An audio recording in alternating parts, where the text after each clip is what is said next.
रत्नगढ़ राज्य की सीमा पर फैले घने वन में अमावस्या की रात गहरी काली चादर की तरह छाई हुई थी। राजकुमार वीरेंद्र अपने 3 विश्वास पात्र सैनिकों के साथ शिकार से लौट रहे थे। उनका घोड़ा अचानक ठिठक गया। महाराज देखिए, वो रोशनी! सैनिक ने हाथ से इशारा किया। दूर जंगल के बीचों बीच एक विचित्र नीली चांदी जैसी रोशनी आसमान को छू रही थी। वीरेंद्र के मन में जिज्ञासा जागी। वे उस रोशनी की ओर बढ़े। आधे घंटे की यात्रा के बाद वे एक प्राचीन मंदिर के खंडहर के सामने पहुंचे। मंदिर की टूटी हुई दीवारों के बीच से वही दिव्य रोशनी निकल रही थी। वीरेंद्र ने घोड़े से उतरकर अपनी तलवार संभाली और धीरे धीरे अंदर प्रवेश किया। मंदिर के केंद्र में एक विशाल पत्थर की वेदी थी और उस पर बैठी थी एक युवती। वीरेंद्र ने जीवन में अनगिनत सुंदरियां देखी थीं, लेकिन ये कुछ और ही था। युवती के लंबे काले बाल रेशम की धाराओं की तरह उसकी कमर तक लहरा रहे थे। उसकी आंखें गहरे काले आकाश जैसी थीं, जिनमें असंख्य तारे टिमटिमा रहे थे। शाब्दिक अर्थ में जब वो पलकें झपकाती तो ऐसा लगता मानो रात का आकाश सांस ले रहा हो। उसका चेहरा चांद की तरह निर्मल था, होंठ कमल की पंखुड़ियों से भी कोमल था। लेकिन सबसे अद्भुत था उसका पेंडेंट, एक अष्टकोणीय नीला रत्न जो उसके गले में एक चांदी की चेन में लटका था और एक धीमी नीली रोशनी छोड़ रहा था। वीरेंद्र ने अपनी तलवार नीची कर ली। आप कौन हैं? युवती ने धीरे से आंखें खोली। उसकी आवाज में घंटियों की मधुरता थी। मेरा नाम तारावती है। तारावती? वीरेंद्र ने दोहराया। आप इस निर्जन स्थान पर अकेली क्या कर रही हैं? क्या आप खो गई हैं?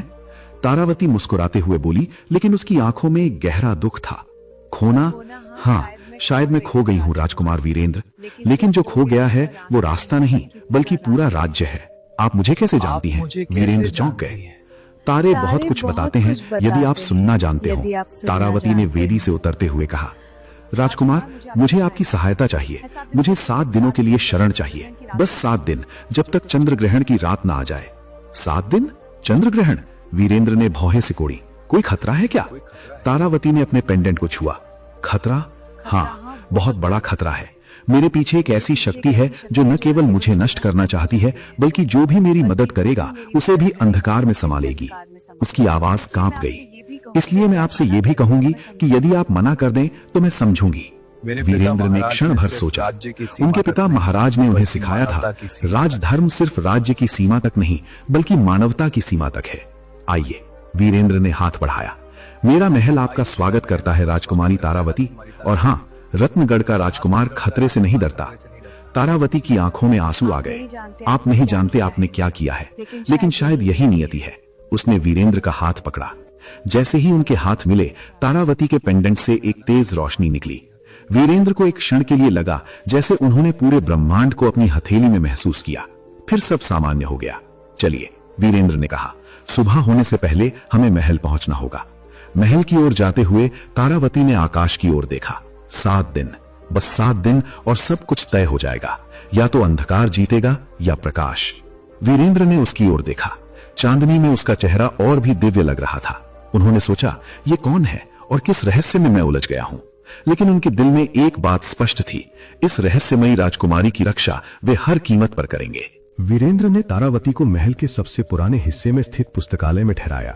ये स्थान शताब्दियों पुराना था, जहां उनके पूर्वज ध्यान और अध्ययन करते थे। यहाँ आम लोगों का आना जाना नहीं था। यहाँ आप सुरक्षित रहेंगी, वीरेंद्र ने कहा। केवल मुझे और मेरे विश्वास पात्र सेवक कुंदन को ही इस स्थान की चाबी रखने की अनुमति है। तारावती ने कमरे को देखा। दीवारों पर प्राचीन पुस्तकें, खिड़की से आता चांदनी का प्रकाश और एक शांत वातावरण। ये स्थान, यहाँ बहुत ज्ञान है, मैं इसे महसूस कर सकती हूँ। आप कल से इन पुस्तकों को पढ़ सकती हैं, वीरेंद्र ने कहा। लेकिन अभी आराम कीजिए, सुबह मैं आपके लिए भोजन भिजवाऊंगा। जैसे ही वीरेंद्र जाने लगे, तारावती ने कहा, राजकुमार, आपकी दयालुता के लिए धन्यवाद, लेकिन याद रखिएगा, रात में, विशेषकर मध्य रात्रि के बाद मेरे कमरे के पास ना आइएगा। क्यों? वीरेंद्र ने पूछा। क्योंकि तारावती ने अपने पेंडेंट को छुआ।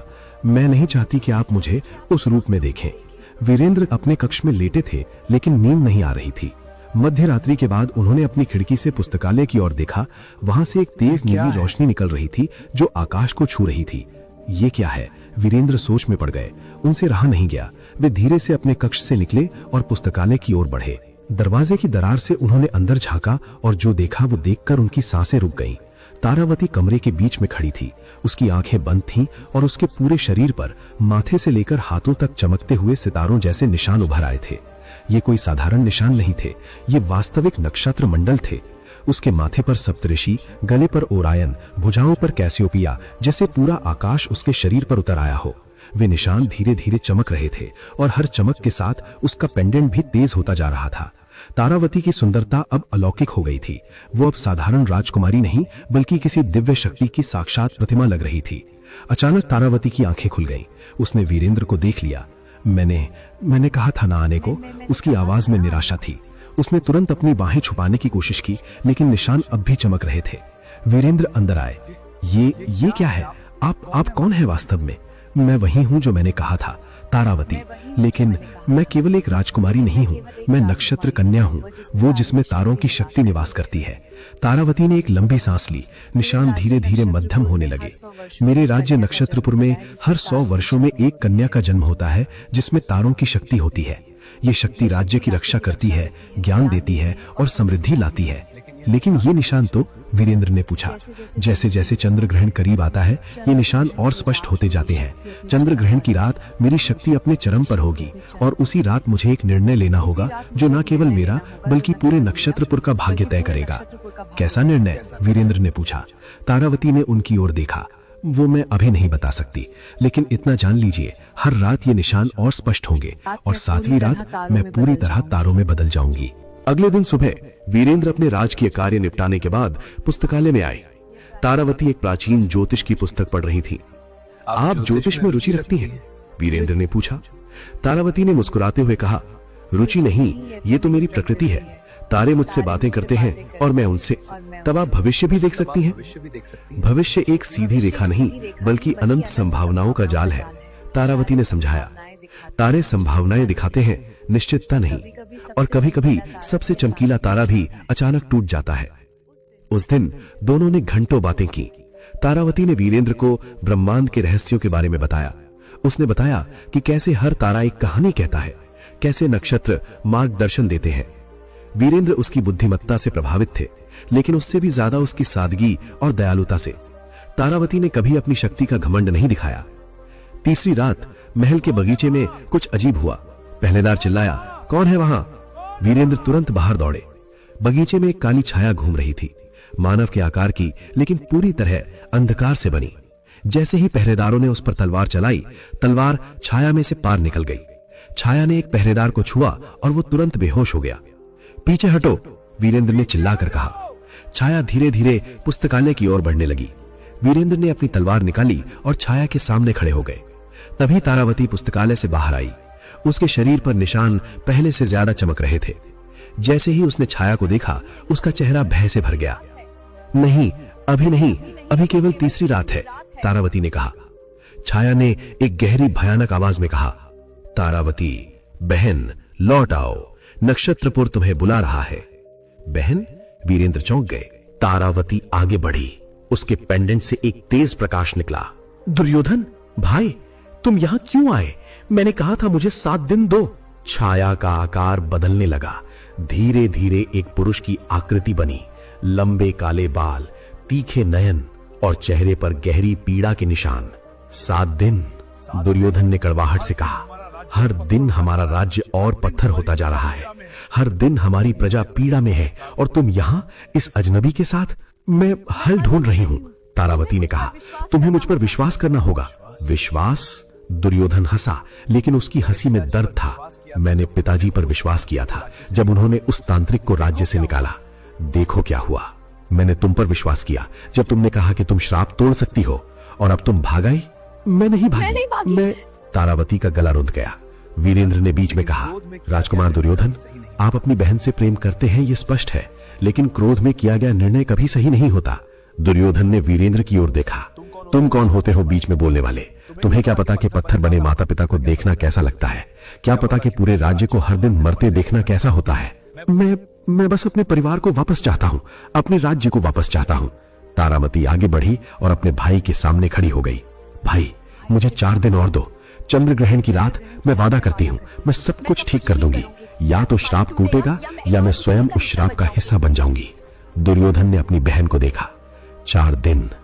ठीक है, लेकिन याद रखना तारावती, यदि तुम असफल हुई तो मुझे वो करना होगा जो मैं नहीं करना चाहता। क्या? तारावती ने घबराते हुए पूछा।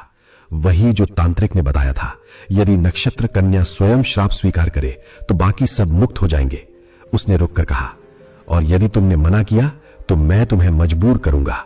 ये कहकर दुर्योधन फिर से छाया में बदल गया और अंधकार में विलीन हो गया। तारावती के शरीर से सारे तारे विलुप्त हो चुके थे। वो सामान्य रूप में आ गई थी। भाई के गायब होते ही तारावती धराशायी हो गई। वीरेंद्र ने उसे संभाला। तो यही सत्य है? वीरेंद्र ने पूछा। आपका भाई आपको श्राप में शामिल करना चाहता है? नहीं, तारावती ने आंसू बहाते हुए कहा। नहीं, आपने उसकी आवाज नहीं सुनी। वो नहीं चाहता, लेकिन वो मजबूर है। वो एक भाई है जो अपनी प्रजा को बचाना चाहता है और एक राजकुमार जो अपनी बहन से प्रेम करता है। दोनों के बीच वो फंसा हुआ है। और आप क्या करेंगी? तारावती ने वीरेंद्र की आंखों में देखा। मुझे एक ऐसा रास्ता खोजना होगा जहां न मेरा भाई टूटे, न मेरा राज्य, और न ही, उसने रुककर कहा, न ही आप। मैं? वीरेंद्र ने पूछा।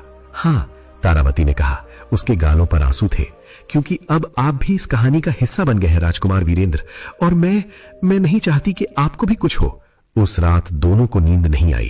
तारावती पुस्तकालय में बैठी प्राचीन ग्रंथों में हल ढूंढती रही और वीरेंद्र अपने कक्ष में सोचते रहे कि क्या सच में कोई ऐसा रास्ता है जहां सब बचे। सुबह हुई, लेकिन वीरेंद्र के मन में रात की घटना अभी भी गूंज रही थी। उन्होंने तारावती के लिए भोजन भिजवाया, लेकिन स्वयं उससे मिलने नहीं गए। वे अपने पिता महाराज से मिले। पिताजी, यदि किसी राज्य पर श्राप हो और उसे तोड़ने का केवल एक ही तरीका हो, किसी निर्दोष की बलि, तो एक राजा को क्या करना चाहिए? महाराज ने अपने पुत्र की आंखों में देखा। बेटा, इतिहास ऐसे उदाहरणों से भरा है, लेकिन सच्चे धर्म में बलि का स्थान नहीं। यदि कोई समाधान बलि मांगे तो वो समाधान नहीं, बल्कि एक और समस्या है। वीरेंद्र और तारावती ने मिलकर प्राचीन नक्षत्र ग्रंथों में एक गुप्त मार्ग खोजा। तारावती ने बताया, तांत्रिक कालनाथ ने जो बलि मांगी है वो केवल शरीर की नहीं, बल्कि अस्तित्व की है। यदि मैं स्वयं को अंधकार को सौंप दूं तो नक्षत्रपुर के पत्थर बने लोग जीवित हो जाएंगे, लेकिन मैं हमेशा के लिए एक बेजान तारा बनकर आकाश में विलीन हो जाऊंगी। वीरेंद्र ने उसका हाथ पकड़कर कहा, मैं तुम्हें तारा नहीं बनने दूंगा तारावती। हम वो तीसरा रास्ता खोजेंगे जिसे इतिहास भूल गया है। 7वीं रात आ गई, चंद्र ग्रहण की रात। पूरा रत्नगढ़ राज्य घने काले कोहरे से घिर गया। दुर्योधन अपनी छाया सेना के साथ महल के द्वार पर था।